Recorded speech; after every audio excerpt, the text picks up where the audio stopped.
യേശുവിൽ വിശ്വസിക്കുന്ന ഒരു ഗണത്തിന് മരിയ ഭക്തി എന്നത് ഒരു അനിവാര്യ ഘടകമാണോ? ഇന്നിപ്പോൾ ഇവിടെ നമ്മൾ സമ്മേളിച്ചിരിക്കുന്നത് തീർച്ചയായും മാതാവിനോട് അദമ്യമായ ഒരു ബഹുമാനവും അതിൻ്റെ പരിണിത ഫലമായ ആദരവും ഭക്തി പാരവശ്യവും വിശിഷ്യ ഈ ഒക്ടോബർ മാസം, അതും അതിൻ്റെ ക്ലൈമാക്സ് ആയി നിൽക്കുന്ന ഈ അവസാന 3 ദിനങ്ങളിൽ നമ്മൾ മാതാവിൻ്റെ പേരിൽ തന്നെ ഇവിടെ സമ്മേളിക്കുമ്പോൾ ഒരു കാര്യം 100% ഉറപ്പുള്ളത്, നമുക്ക് മാതാവുമായി ബന്ധപ്പെട്ടുള്ള വിശ്വാസ രീതിക്കോ ഭക്ത പ്രകടനങ്ങൾക്കോ തെല്ലും സംശയമില്ലാത്തവരാ. മറിയത്തിലൂടെ ഒരുപാട് ദൈവാനുഗ്രഹങ്ങൾ കൈപ്പറ്റാൻ സാധിക്കുമെന്ന് വല്ലാതെ ഉറച്ച് വിശ്വസിക്കുന്നവരാണ് നമ്മൾ. ഒരു 10 ദിവസമെങ്കിലും തുടർച്ചയായി പരിശുദ്ധ കുർബാനയും കൊന്തയും മുടക്കം വരുത്താതെ നടത്തണമെന്ന് ആഗ്രഹമുള്ള നടത്തിയിട്ടുള്ളവർ ആയിരിക്കാം നമ്മൾ. അത്രമേൽ മാതാവിനോടുള്ള ഭക്തിയിൽ വിശ്വാസത്തിൽ ബലപ്പെട്ട ആഴമുള്ളവരാണ് നമ്മൾ. എന്നാൽ യേശുവിൽ വിശ്വസിക്കുന്ന അനേകം ക്രിസ്തീയ ഗണങ്ങളെന്ന് സ്വയം വിശേഷിപ്പിക്കുന്ന കൂട്ടായ്മകൾ അവരുടെ ആരാധനാഗണത്തിന്റെ ഭാഗമായിരിക്കാൻ ഒരാളിൽ നിന്ന് പ്രതീക്ഷിക്കുന്ന പ്രധാനപ്പെട്ട ഘടകം തന്നെ മാതൃനിഷേധമാണ്. മാതാവിനോടുള്ള ഭക്തി യേശുവിലൂടെ കൈവന്ന രക്ഷ ചിലർക്ക് നഷ്ടപ്പെടുത്തി കളയുമോ എന്ന് പോലും ചിന്തിക്കുന്ന വലിയൊരു വിഭാഗം, പ്രത്യേകിച്ച് ഈ കാലഘട്ടത്തിന്റെ സംഭാവനയാണ്. അനേകം ക്രിസ്തീയ കൂട്ടായ്മകൾ യേശുവിൽ വിശ്വസിച്ചുകൊണ്ടും യേശുവിനെ പ്രഘോഷിച്ചുകൊണ്ടും അനുദിനം വളർച്ച പ്രാപിക്കുമ്പോൾ അവരുടെ വളർച്ചയുടെ തന്നെ അടിത്തറയായി പോലും അവർ വിശേഷിപ്പിക്കുന്നത് മാതൃനിഷേധമാണ്. മാതാവിനെ വിളിച്ചപേക്ഷിക്കുന്നത് കൊണ്ട് എന്തെങ്കിലും ഒരു കാര്യമുണ്ടെന്ന് കരുതുന്നവർ ഇല്ലാത്ത അനേകം ക്രിസ്തീയ ഗണങ്ങളുണ്ട്. പ്രബലരാണവർ. അത്ഭുതങ്ങളും അടയാളങ്ങളും ആ ഗണങ്ങളിൽ സംഭവിക്കുന്നു അനുദിനം. ചില മാതൃനിഷേധ ഗ്രൂപ്പുകളുടെ ആരാധനയുടെ ഭാഗമായിരിക്കാൻ വേണ്ട യോഗ്യത തന്നെ നമ്മുടെയൊക്കെ ചില ധ്യാനമൊക്കെ ആരംഭിക്കുന്നത് അതിൻ്റെ ആമുഖത്തിൽ തന്നെ ചില സൂചനകൾ തരും. ഈ ധ്യാനത്തിലേക്ക് പ്രവേശിക്കും മുമ്പ് ഇതിൽ പങ്കെടുത്താൽ നിങ്ങൾക്ക് ലഭിക്കാവുന്ന ദൈവാനുഗ്രഹം നഷ്ടപ്പെടുത്തി കളയാൻ സാധ്യതയുള്ള മാന്ത്രിക ചരടുകളോ ഏലസോ മദ്യമോ മറ്റു പുകവലി ഉപകരണങ്ങൾ അങ്ങനെ എന്തെങ്കിലുമൊക്കെ ഉണ്ടെങ്കിൽ അതൊക്കെ ഉപേക്ഷിച്ചിട്ട് വേണം ഈ ധ്യാനം ആരംഭിക്കാൻ എന്നിങ്ങനെ ബോധ്യപ്പെടും.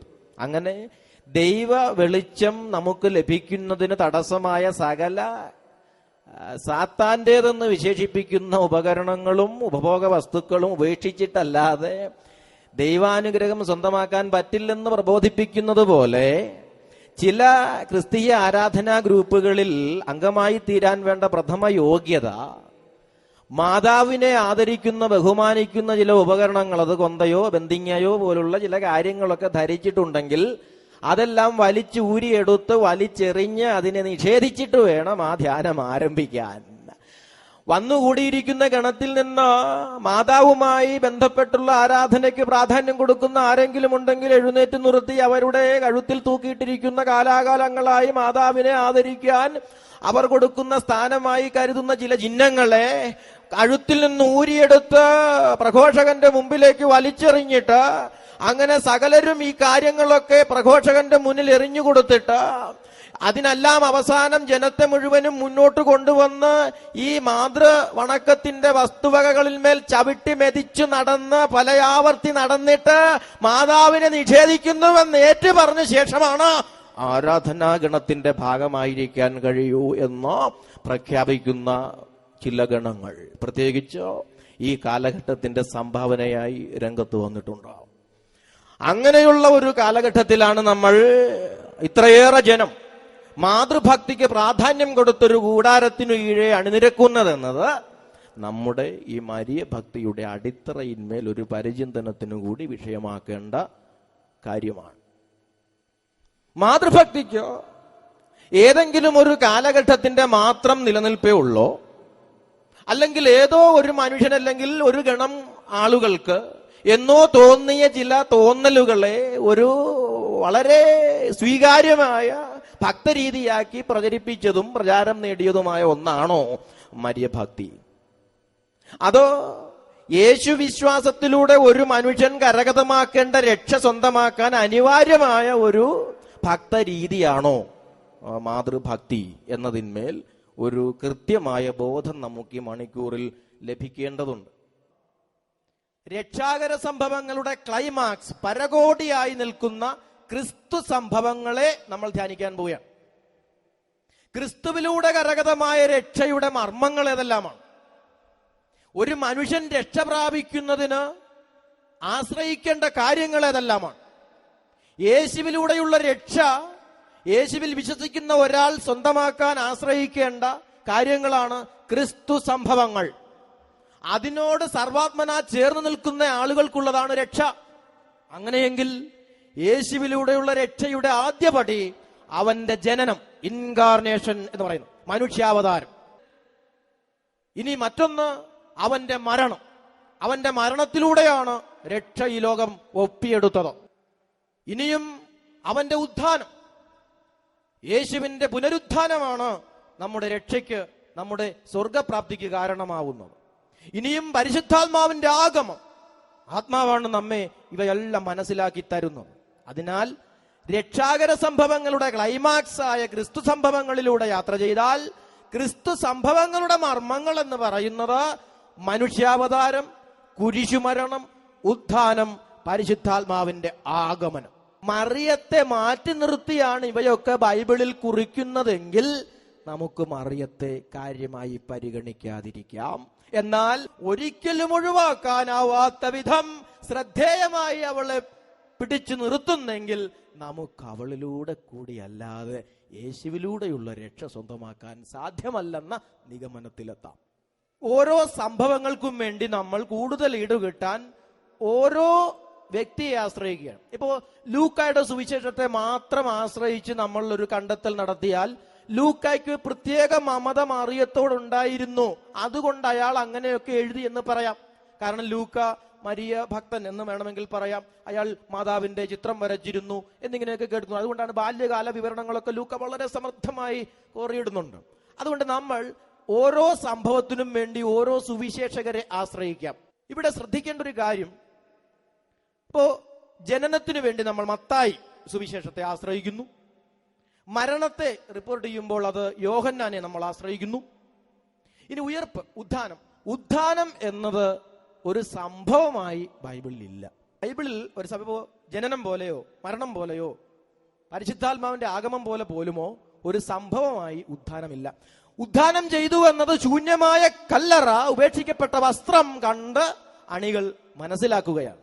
നമ്മൾ ഈ ഉയർപ്പ് ഞായറാഴ്ച 3 മണിക്ക് വെടിയും പുകയും ഒക്കെ ആയി പുകയുടെ മധ്യ ഇങ്ങനെ ഉയർന്നു വരുന്ന സംഭവമില്ലേ, അങ്ങനെ ഒരു കാര്യം ബൈബിളിൽ കാണുന്നില്ല. അത് നമ്മൾ ഊഹിക്കുകയാണ്. അവിടെ ഇല്ല, അവൻ ഇവിടെ ഇല്ല, അവൻ പണ്ടേ പോയി. ആ പോയി എന്നുള്ളത് അറിയിപ്പാണ്, റിപ്പോർട്ട് ചെയ്യപ്പെടുന്നേ ഉള്ളൂ, സംഭവമായി കുറിക്കുന്നില്ല. അതിനാൽ നമ്മൾ ഈ 3 കാര്യങ്ങളെ ശ്രദ്ധയോടെ ധ്യാനിക്കുന്നു: ജനനം, മരണം, പരിശുദ്ധാത്മാ ആഗമം. ഇതിന് 3നും വേണ്ടി നമ്മൾ 3 പേരെ, അതായത് മത്തായിയുടെ സുവിശേഷത്തെ ആധാരമാക്കി ജനനത്തെയും, യോഹന്നാന്റെ സുവിശേഷത്തെ ആധാരമാക്കി മരണത്തെയും, എന്നാൽ ലൂക്ക എഴുതിയ അപ്പസ്തോല പ്രവർത്തനം, നടപടി പുസ്തകം ലൂക്ക എഴുതിയതാണ്, അതുകൊണ്ട് അയാളെ ആധാരമാക്കി പരിശുദ്ധാത്മാ ആഗമവും നമ്മൾ ധ്യാനിക്കുകയാണ്. ഇവിടെയാണ് ശ്രദ്ധയോടെ നമ്മൾ ധ്യാനിച്ചു പോകുമ്പോൾ മാതാവിനിടമുണ്ടോ, നമ്മുടെ ദൈവവിശ്വാസത്തിൽ മാതാവിനിടമുണ്ടോ എന്നത്, അതിനർത്ഥമുണ്ടോ എന്നത് മനസ്സിലാവും. ജനന മുഹൂർത്തം കുറിക്കുന്ന മത്തായി ഒരു പ്രത്യേക ഇടം നമ്മൾ തിരയുകയാണ്. ജ്ഞാനികളായ ചിലർ കാഴ്ചദ്രവ്യങ്ങളുമായി യേശുവിനെ കാണാൻ പുറപ്പെടുന്നു. ആര്? കിഴക്കിന്റെ രാജാക്കന്മാർ, പൂജരാജാക്കന്മാർ എന്നൊക്കെ നമ്മൾ പറയുന്നവർ. മത്തായിയുടെ സുവിശേഷം 2-ാം അധ്യായത്തിന്റെ 11-ാം വാക്യം, അവർ ഭവനത്തിൽ പ്രവേശിച്ച് അമ്മയായ മറിയത്തോടു കൂടെ ശിശുവിനെ കണ്ടെത്തി. മത്തായിയുടെ ഉദ്ദേശം എന്താണ്? ജ്ഞാനികൾ വന്ന് ഈശോയെ കണ്ടെത്തി എന്ന് പറഞ്ഞാൽ മതി. ഒരുപക്ഷെ മത്തായി അങ്ങനെ എഴുതിയിട്ടുണ്ടാവാം. മത്തായി എഴുതിയാണ്, അവർ ഭവനത്തിൽ പ്രവേശിച്ച് ശിശുവിനെ കണ്ടെത്തി എന്ന് എഴുതാൻ തുടങ്ങി. അപ്പോൾ ദൈവത്തിന്റെ ആത്മാവാണ്, മത്തായി അല്ലല്ലോ കുറിക്കുന്നത്. മത്തായിയുടെ കയ്യിൽ കയറി പരിശുദ്ധാത്മാവ് പിടിച്ചു എന്ന് പറഞ്ഞു. അങ്ങനെയല്ല എഴുതേണ്ടത്. അവർ ഭവനത്തിൽ പ്രവേശിച്ച് അമ്മയായ മറിയത്തോടു കൂടി ശിശുവിനെ കണ്ടെത്തി. അതെ, എന്തുകൊണ്ട് ശിശുവിനെ കണ്ടെത്തി എന്നൊരു കാര്യം റിപ്പോർട്ട് ചെയ്യാൻ മറിയത്തെ കൂടി നിർത്തേണ്ടി വന്നു? മനുഷ്യന്റെ നിരൂപിച്ച കാര്യങ്ങളല്ല ബൈബിളിൽ എഴുതപ്പെടുന്നത്, പിന്നെയോ ദൈവം നിരൂപിച്ച കാര്യങ്ങളാണ്.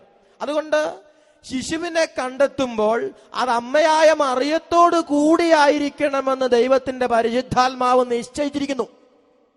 അതിനാൽ അല്ലെങ്കിൽ അവൻ എഴുതാം, ആ കാര്യങ്ങൾ വർണ്ണിക്കാനാണെങ്കിൽ അവർ ഭവനത്തിൽ പ്രവേശിച്ച് ശിശുവിനെ അമ്മയായ മറിയത്തോടും അപ്പനായ അല്ലെങ്കിൽ വളർത്തപ്പനായ ഔസേപ്പിനോടും ആടുകളോടും കൂടെ കണ്ടെത്തി എഴുതാമല്ലോ. എഴുതിയില്ല. വേണ്ട കാര്യം ഒഴിവാക്കരുത്, വേണ്ടാത്ത കാര്യം എഴുതുകയും ചെയ്യരുത്. വേണ്ടതാണ് എന്ത്? മറിയത്തോടു കൂടെ. അതെ, ശ്രദ്ധയോടെ കേട്ടിരിക്കുകയും ധ്യാനിക്കുകയും ജീവിതത്തിൽ പകർത്തുകയും ചെയ്യേണ്ട കാര്യം ഇതാണ്. ജ്ഞാനികൾ യേശുവിനെ കണ്ടെത്തുന്നത് അമ്മയായ മറിയത്തോടു കൂടെയാണ്.